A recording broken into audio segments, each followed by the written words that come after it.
Capítulo 3. El terror de la autenticidad. Hoy se habla mucho de autenticidad. Como toda publicidad del neoliberalismo, se presenta con un atavío emancipador. Ser auténtico significa haberse liberado de pautas de expresión y de conducta preconfigurada e impuesta desde fuera. De ella viene el imperativo de ser igual solo a sí mismo, de definirse únicamente por sí mismo, es más, de ser autor y creador de sí mismo.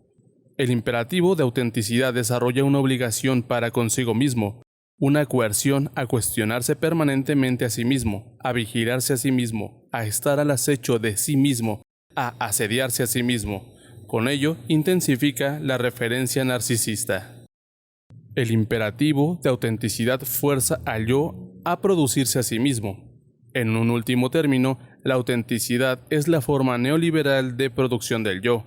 Convierte a cada uno en productor de sí mismo. El yo, como empresario de sí mismo, se produce, se representa y se ofrece como mercancía.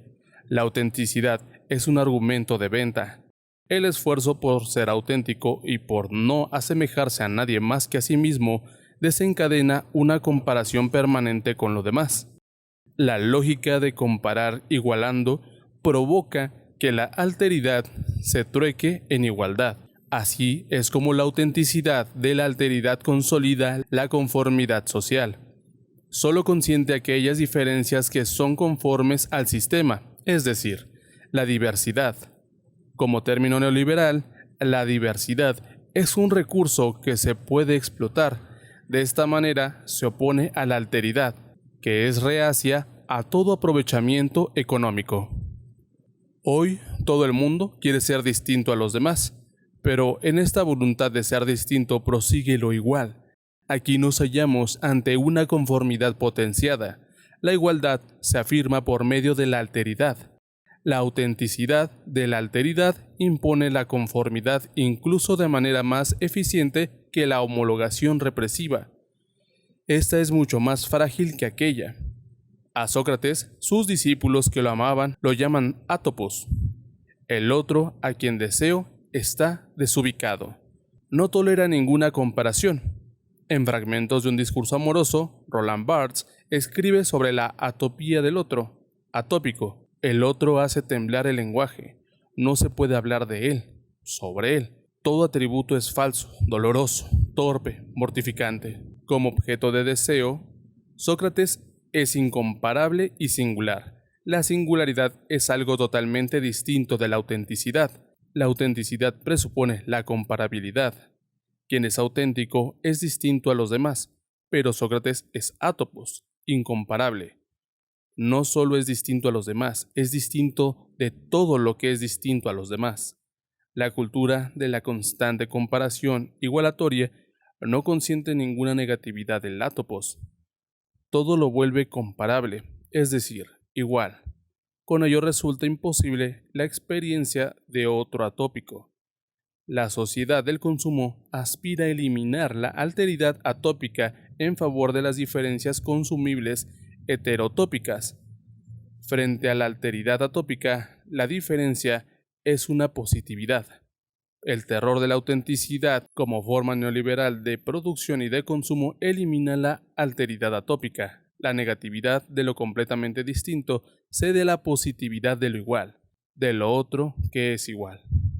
Como estrategia neoliberal de producción, la autenticidad genera diferencia comercializable. Con ello multiplica la pluralidad de las mercancías con las que se materializa la autenticidad. Los individuos expresan su autenticidad sobre todo mediante el consumo. El imperativo de la autenticidad no conduce a la formación de un individuo autónomo y soberano. Lo que sucede es, más bien, que el comercio lo acapara por completo. El imperativo de la autenticidad engendra una coerción narcisista. No es lo mismo el narcisismo que el sano amor a sí mismo, que no tiene nada de patológico. No excluye el amor al otro. El narcisista, por el contrario, es ciego a la hora de ver al otro. Al otro se lo retuerce hasta que el ego se reconoce en él.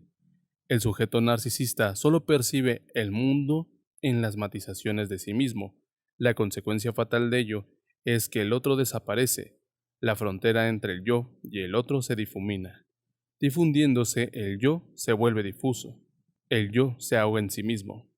Un yo estable, por el contrario, solo surge en presencia del otro. La autorreferencia excesiva y narcisista, por el contrario, genera una sensación de vacío. Hoy, las energías libidinosas se invierten sobre todo en el yo. La acumulación narcisista del líbido hacia el yo conduce a una eliminación de la libido dirigida al objeto, es decir, de la libido que contiene el objeto. La libido hacia el objeto crea un vínculo con el que, como contrapartida, da estabilidad al yo. La acumulación narcisista del líbido hacia el yo pone enfermo. Genera sentimientos negativos como el miedo, la vergüenza, la culpa y el vacío. Pero muy diverso es el caso cuando un determinado proceso muy violento es el que obliga a quitar la libido de los objetos. La libido convertida en narcisista no puede entonces hallar el camino de regreso hacia los objetos, y es este obstáculo a su movilidad lo que pasa a ser patógeno. Parece que la acumulación de la libido narcisista no se tolera más allá de cierta medida. El miedo surge cuando ya no quedan objetos a los que pueda dirigirse la libido. A causa de ello, el mundo se vuelve vacío y carente de sentido. Como faltan vinculaciones con los objetos, el yo es rechazado de vuelta hacia sí mismo. Se quebranta al topar consigo mismo. La depresión se explica en función de una acumulación narcisista de libido hacia sí mismo. Freud aplica su teoría de la libido incluso a la biología. Las células que solo se comportan de manera narcisista, a las cuales les falta el eros, resultan peligrosas para la supervivencia del organismo. Para la supervivencia de las células se necesitan también aquellas otras que se comportan de manera altruista o que incluso se sacrifican por otras. Quizá habría que aclarar narcisistas en este mismo sentido a las células de los neoplasmas malignos que destruyen el organismo. En efecto, la patología está preparada para considerar congénitos sus gérmenes y atribuirles propiedades extraordinarias. De tal suerte, la libido de nuestras pulsiones sexuales coincidiría con el eros de los poetas y filósofos, el eros que cuestiona todo lo viviente. El eros es lo único que da vida al organismo. Eso se puede decir también de la sociedad. El narcisismo exagerado la desestabiliza. Esa falta de autoestima, que es el causante de autolesiones, lo que se da en llamar conductas autolascivas, apunta a una crisis general de gratificación en nuestra sociedad. Yo no puedo producir por mí mismo el sentimiento de autoestima.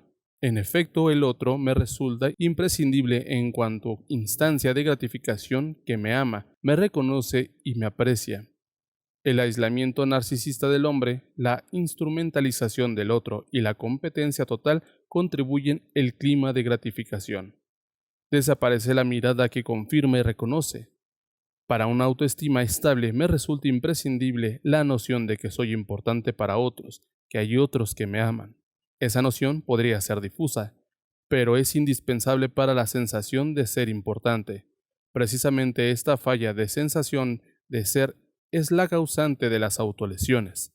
La conducta autolesiva no solo es un ritual de autocastigo por esas insuficiencias propias que son tan típicas de la actual sociedad del rendimiento y la optimización, también viene a ser un grito demandando amor. La sensación de vacío es un síntoma fundamental de la depresión y del trastorno límite de la personalidad o borderline. A menudo, quienes padecen trastorno límite de la personalidad no están en condiciones de sentirse a sí mismos. En general, solo cuando se autolesionan sienten algo. El sujeto, que tras verse obligado a aportar rendimientos se vuelve depresivo, representa para sí mismo una carga muy pesada. Está cansado de sí mismo, totalmente incapaz de liberarse de sí. Se obsesiona consigo mismo, lo cual conduce paradójicamente al vaciamiento y a la merma del yo. Encapsulado y atrapado en sí mismo, pierde toda relación con lo distinto. Yo me puedo tocar a mí mismo, pero solo me siento a mí mismo gracias al contacto con el otro. El otro es constitutivo de la formación de un yo estable. De la sociedad actual es característica la eliminación de toda negatividad. Todo se pulimenta y satina. Incluso la comunicación se satina hasta convertirla en un intercambio de complacencias. A sentimientos negativos como el duelo se les desniega todo lenguaje, toda expresión. Se evita toda forma de vulneración a cargo de otros, pero luego resurge como autolesión. También aquí se confirma esa lógica universal de que la expulsión de la negatividad de lo distinto acarrea un proceso de autodestrucción. Según Alain Ehrenberg, el éxito de la depresión se basa en la pérdida de la relación con el conflicto. La actual cultura del rendimiento y la optimización no tolera que se invierta trabajo en un conflicto, pues tal trabajo requiere mucho tiempo. El actual sujeto, que se ve obligado a aportar rendimiento, solo conoce dos estados: funcionar o fracasar. En ello se asemeja a las máquinas. Tampoco las máquinas conocen ningún conflicto. O bien funcionan impecablemente, o bien están estropeadas. Los conflictos no son destructivos, muestran un aspecto constructivo. Las relaciones e identidades estables solo surgen de los conflictos. La persona crece y madura trabajando en los conflictos. Lo seductor de la conducta autolesiva es que elimina rápidamente tensiones destructivas acumuladas sin invertir en el conflicto ese trabajo que tanto tiempo requiere. La rápida descarga de tensión se atribuye a procesos químicos. El propio organismo segrega drogas corporales. Su modo de funcionamiento se asemeja al de los antidepresivos. También los antidepresivos reprimen los estados conflictivos y hacen que aquel sujeto que por verse obligado a aportar rendimientos había caído en depresiones sea rápidamente capaz de funcionar de nuevo. La adicción a las selfies no tiene mucho que ver con el sano amor a sí mismo. No es otra cosa que la marcha en vacío de un yo narcisista que se ha quedado solo. En vista de vacío interior, uno trata en vano de producirse a sí mismo, pero lo único que se reproduce es el vacío.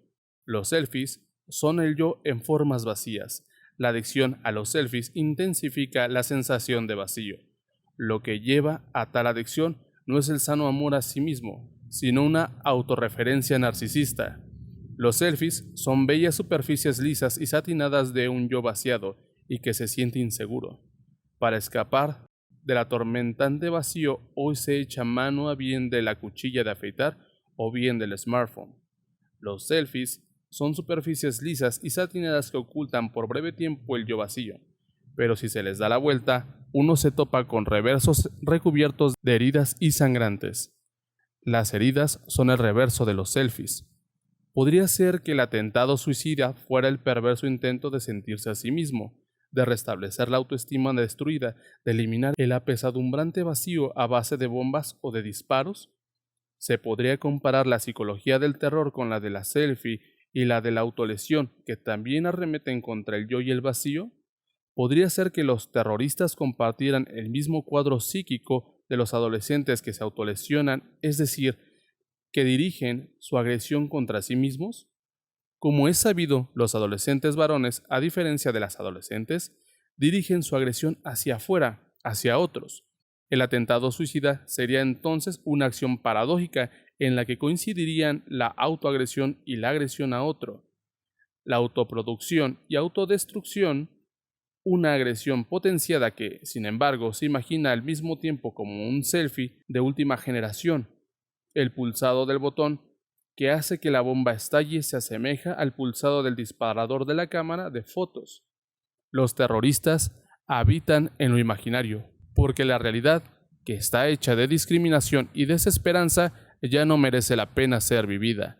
La realidad les rehúsa toda gratificación. Así, se acogen a Dios como instancia imaginaria de gratificación y además están por completo seguros de que, inmediatamente después de su acto, su foto circulará en masa por los medios como si fuera una especie de selfie. El terrorista es un narciso con un cinturón detonante que lo hace particularmente auténtico. No deja de tener razón Karl-Heinz Bohrer cuando, en su ensayo Autenticidad y Terror, constata que el terrorismo es un acto último de autenticidad.